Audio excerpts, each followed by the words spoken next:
Depuis hier, nous débattons d'un texte, enfin avant-hier même, d'un texte très important. Il concerne quand même la vie de centaines et de centaines d'hommes, de femmes et d'enfants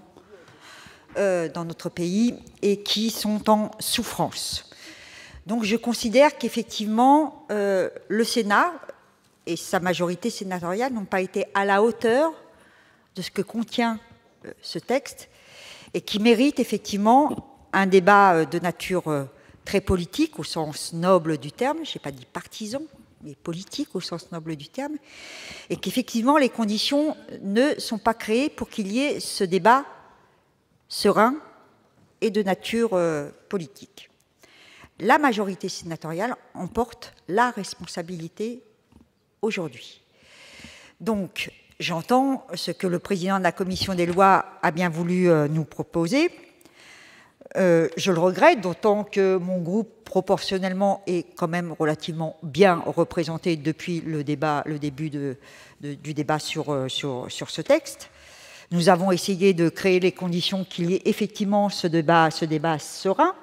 sur des amendements qui portent des contenus, qui ne se contentent pas de dire notre opposition, mais qui font aussi un certain nombre de propositions alternatives. C'est ce que nous voulons, parce que nous savons qu'il y a des dizaines et des dizaines d'organisations, d'associations, et donc forcément des milliers de nos concitoyens qui attendent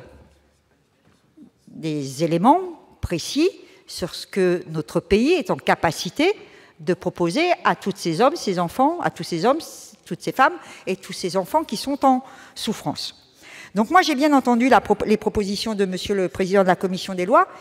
mais si vous me permettez, Madame la Présidente, j'aimerais bien aussi entendre ce qu'en pensent nos collègues de la majorité sénatoriale,